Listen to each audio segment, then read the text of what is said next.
Iya, sudah ada. Alright, dah. Okay, hi, good evening, everyone. Welcome to our special report on two of the most important global goals shaping our future.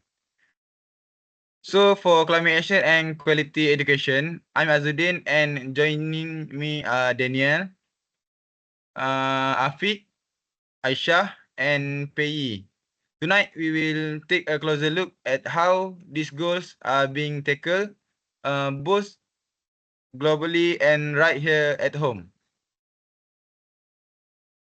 Thanks, Azudin. The climate crisis is no longer a distant threat. It's happening now. To tackle this, the United Nations Development Programme launched the Climate Promise 2025. This initiative supports over 120 countries in creating bold climate plans to keep global warming below 1.5 degrees Celsius. It's a massive global effort to reduce greenhouse gas emissions by nearly half by 2030.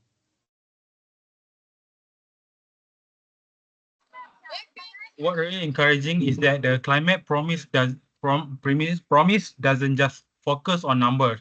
It makes sure that women, young people, and marginalizing group has a say in how climate policies are shaped. This kind of inclusion is key to making sure solutions work for everyone. Right, Afiq. And here at home, we're seeing how important this is. Our coastal communities face rising flood risk every year. That's why nature-based solutions like restoring mangrove are so vital. Mangrove act as natural shield against storm and help capture carbon from the atmosphere. Exactly, but even with these efforts, there are challenges. Funding shortages and political hurdles can slow progress. Plus, many people still do not fully understand how urgent climate action is. That's why programs like Climate Promise 2025 are so important. They provide a clear path forward and help countries work together.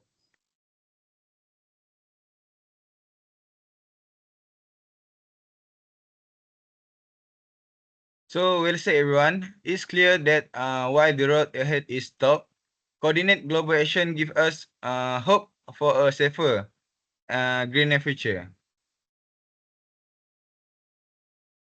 Switching gears to education, Malaysia is making big move with its Cooling 2025 reform plan.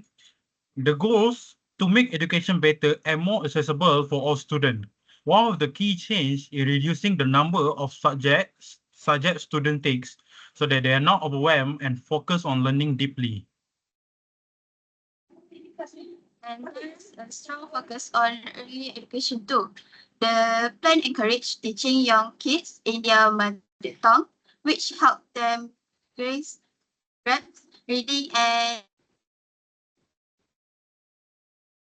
plus learner books are being distributed nationwide to make sure every child has the right tools to success. Teacher training is another big piece of the puzzle. Skilled, motivated teachers can make all the difference, especially in rural areas where resources are limited.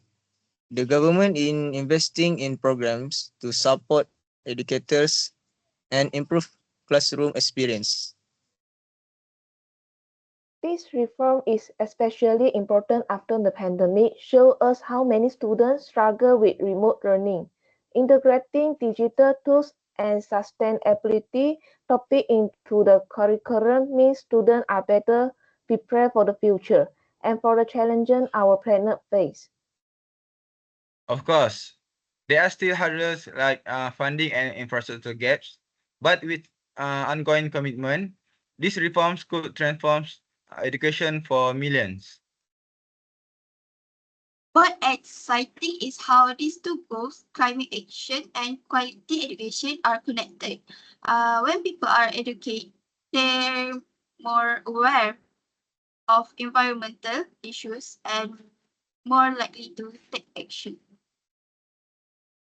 Absolutely. Education empowers young people to become climate advocates, organizing cleans up, and pushing for greener policies. It's a cycle where knowledge leads to action. On the flip side, climate change threatens education itself.